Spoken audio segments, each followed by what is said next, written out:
sio kwa sababu hujasoma. Wewe ulivyo ni kwa sababu ya ufahamu wako. Bwana asifiwe. Ukitaka kubadilisha hatua zako, hautakwepa kubadilika ufahamu. Ukiweza kuulisha ufahamu wako sana, jitahidi kuulisha, kwa sababu ndio maisha yako. Haleluya, haleluya. Kuna vitu utapambana navyo ufahamu wako ukiwa umefunguliwa. Hebu tuendelee. Jana tuliendelea sana, niliongea pointi inayosema sio kila ashindaye vita ndiye mwenye mbio, na msisitizo wangu ilikuwa hii pointi, na pointi nyingine ilikuwa bahati zinawapata wote sawa. Nikakwambia baki mahali ulipo, usitafute ufeki wa maisha, utafuta kuwafurahisha watu. Watu watanionaje? Usiishi feki maisha, ishi uhalisia wako. Watu wa Mungu, tuongezeke. Kama sio kwa ajili yako, ongezeka kwa ajili ya Mungu, ongezeka kwa ajili ya Yesu, itakuwa na nguvu mno. Haleluya. Leo nataka niongeze pointi kidogo. Pointi ninayotaka kuiongea, jana alisema wakati na bahati vinawapata wote sawa. Mhubiri 9:11.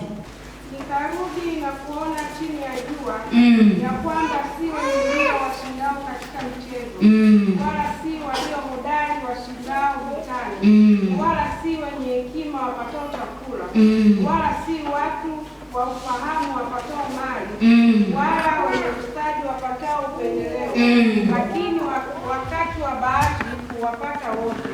Katika kitu ambacho Mungu hajaweka upendeleo kwa mwanadamu ni muda. Wote tuna masaa 24 kwa siku.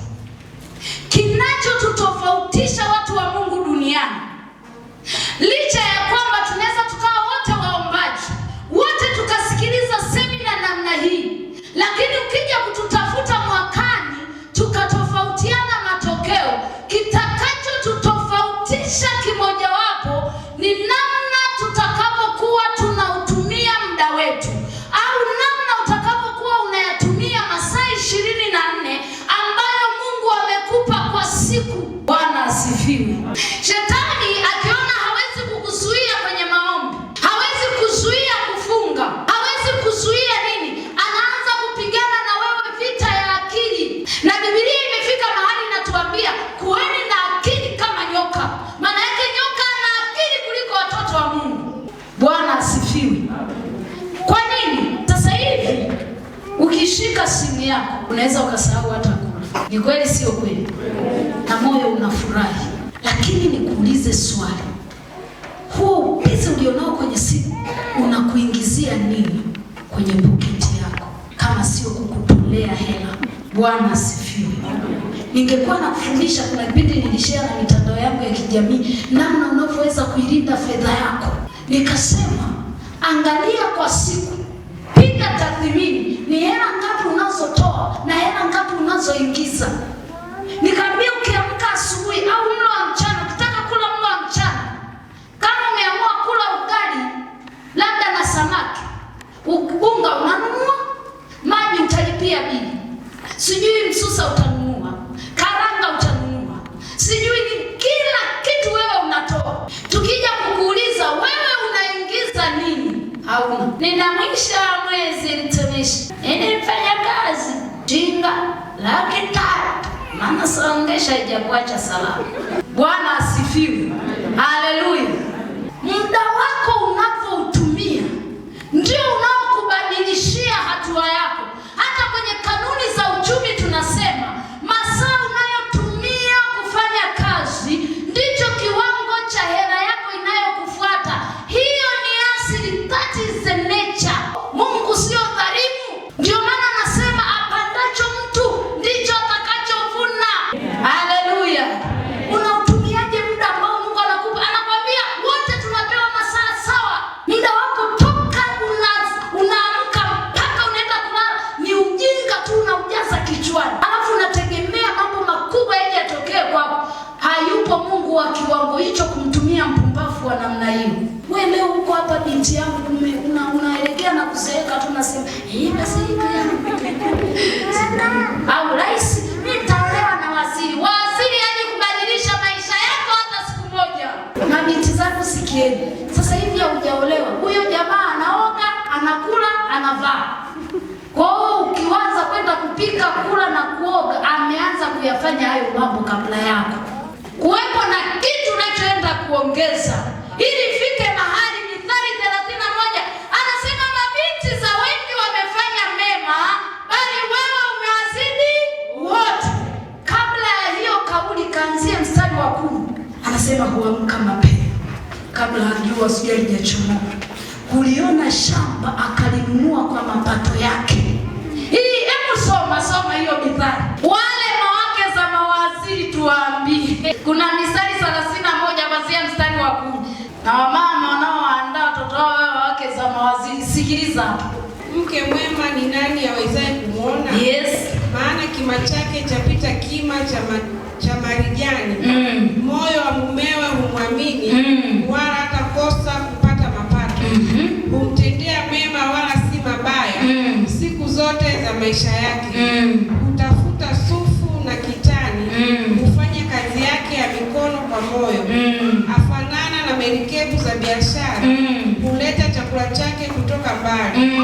Tena huamka kabla haujaisha usiku, huwapa watu wa nyumbani mwake chakula, na wajakazi wake sehemu zao. Huangalia shamba akalinunua, kwa mapato ya mikono yake hupanda mizabibu. Hujifunga nguvu viunoni kama mshipi, hutia mikono yake nguvu. Huona kama bidhaa yake ina faida, taa yake haizimiki usiku. Hutia mikono yake katika kusokota, na mikono yake huishika pia.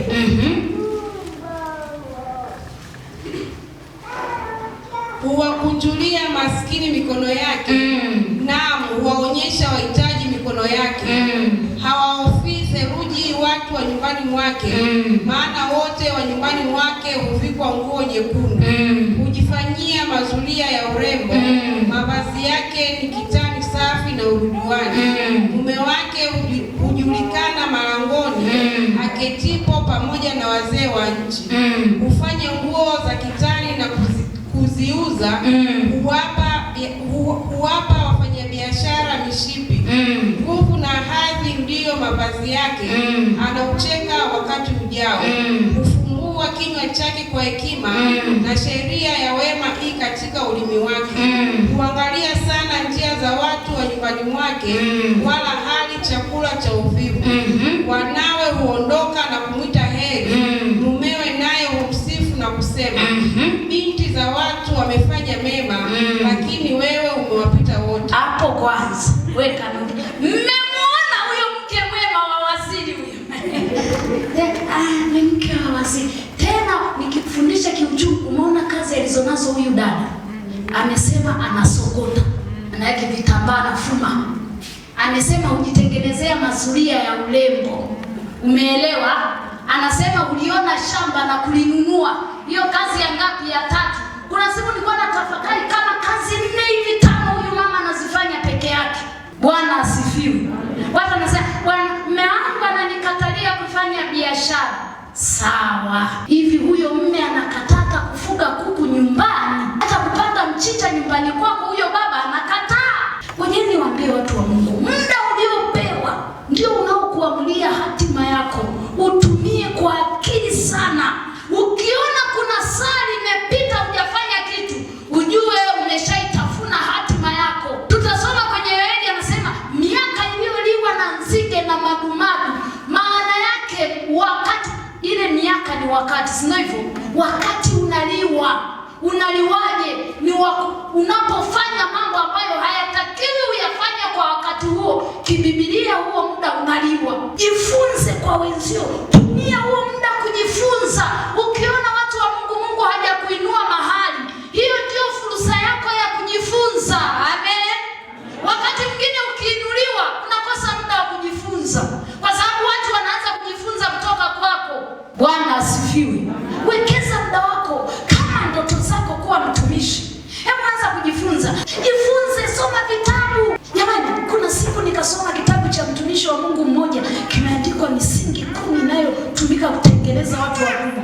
Watu wa Mungu kilinibadilisha ufahamu wangu. Watu wameandika vitabu vingi na siri nyingi. Nilikuwa nawafundisha mahali, kwa nini hata Mungu siri yake aliamua kuiandika kwenye kitabu? Siri nyingi yasisemwaga. zinaandikwa. Pata muda kusoma. Sikiliza maarifa yanayoongeza kitu kwenye ufahamu wako. Na niongeze hapa, jijue wewe ni nani. Anza kulifanyia kazi eneo lako. Una ndoto fulani umekaa tu unahisi kuna muujiza unakuja. Mungu anasapotini watu wa kwenye mwendo, nawaambia kaulize wale wenye ukoma. Walipoanza kutembea ndio muujiza ukaanza. Una ndoto gani? Achana na kuimba ipo siku yangu.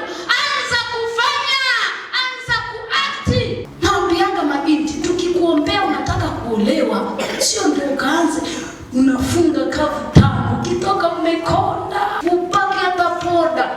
Ukitoka unaona kama umeathirika fulani, hakuna kijana na kutafuta. Umefika muda wa kuolewa, tunaomba watumishi, sindikiza hayo maombi, piga kapamba. Angalau kidogo na tumele chana, hata kama hauna ile brazi ya liea, chana za kipilipili chako kichane vizuri. Mnaelewa watu wa Mungu? Ndio tulipocheleweshwa, tunasubiri tu miracles ya happen when you are moving. Miujiza inatokea kama unatembea. Ukikutana na mkaka sio na mjibu ovyo tu. Unajua tumetoka kuombea. Kaka anasema, dada samani, wewe nikome. Kwa hiyo tulikuombea ili waje. Kwamba utashushiwa mume kama malaika anashuka.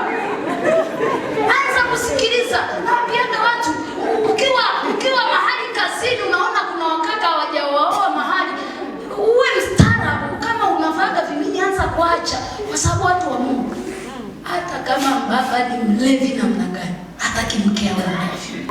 Hata kama kijini kazizi namna gani, akapendi wife awe mzinzi. Kwanza kujibehave kama wife material fulani hivi, na hekima hivi fulani, hata kama ni za kutafutiza, angalau kwa muda ili uingie ndani. Mengine hata juga yatafungukaga mbele ya safari huko. Hivi unajua, ndio maana Biblia inasema kuweni na akili kama nyoka. Kuna viumbe vingine vinakutrick. Ndio nakwambia, nyoka ukiwa unamuua, kata hadi kichwa. Otherwise kina act kimekufa. Afu baadaye anaanzisha mwendo. Haleluya. Wakati ulionao unatakiwa uwe na akili nyingi. Jipambanie, jisogeze. Unajua tunapoomba Mungu anaachilia upako. Jamani, Mungu anaachiliaga neno, hajaki kukushika mkono akupeleke. Mnanisikia watu wa Mungu? Yaani hili ni neno, na hili neno linatoka na upako. Sasa ili likatimie, linahitaji mtu anayechukua hatua. Bwana asifiwe. Haleluya. Mambo mengi ndio maana watoto wa Mungu wengi tumefeli. Leo kanisa, watu wa upande wa pili ndio wanamiliki kuliko sisi. Ukienda ukitafuta top 10 ya matajiri Tanzania, umkuti Yohana au Marko hawapo. Wao wananing'inia huko kwenye top mwisho kuja huku juu. Mimi nimekataa. Wewe je? Kataa kwa jina la Yesu. Unataka mambo yatokee kimuujiza? Mpaka niote ndoto. Mungu ametupa fursa nyingi, tunazichezea. Wakati anaotupa Mungu ni wa thamani kubwa, mtu wa Mungu, usichezee. Kama hauna kitu cha kufanya, kuna kauli moja nilisikiliza mahali kwenye mtandao, mimi imenisaidia. Ikasema kama haujaanza kufanya mambo makubwa, fanya mambo madogo kwa ukubwa. Amina. Fanya mambo madogo kwa ukubwa. Be serious. Tathmini, na naomba hiyo ukaiandike. Kama una notebook uiandike, unapofungua tu page yako andika kwamba maono yangu mimi niwe mtu fulani. Halafu anza kuishi, anza kuichukulia hatua. Na ndio maana kukaa peke yako wakati mwingine kujitafakari ni muhimu. Siku moja Mungu anaponifundisha aliniambia hivi, watu wengi kwenye walimu tuna ule mpango wa mwaka unaitwa scheme of work, au kwa lugha ya Kiswahili nini? Azimio la kazi. Lile linakupa mpango utakaofanya kwa mwaka. Baada ya hapo kuna hii tunaita lesson plan au andalio la somo. Unapoingia, kama una kipindi cha dakika 40, unaenda kufanya nini ndani ya dakika 40? Akasema watu wengi wanaandaga scheme of work ila hawana lesson plan. Wana maazimio ya kazi, hawana maandalio ya somo. Yaani mwaka huu nataka nijenge nyumba. Hausemi mpaka mwezi wa ngapi niwe na uwanja, mpaka mwezi wa ngapi uwepo msingi, mpaka mwezi wa ngapi niinue ukuta, na hela nazipata wapi za uwanja, hela nazipata wapi za msingi. Hayo ndio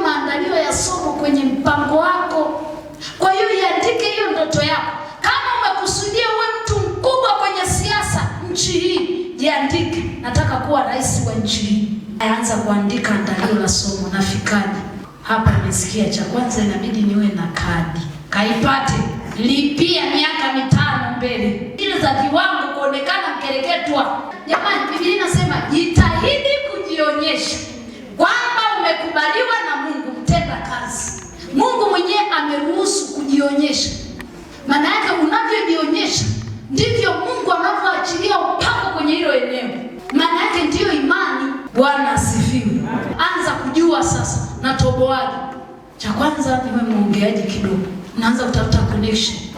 Kiona tu kuna mbunge amekuja mtaani kwako, kuna aliomba picha, mheshimiwa, picha. Post. Watetezi wa nchi hii tupo hapa. Amina, watu wa Mungu. Kama mfanyabiashara unataka uje uwe mwenye fedha mkubwa nchi hii, huo ndio mpango kazi wako.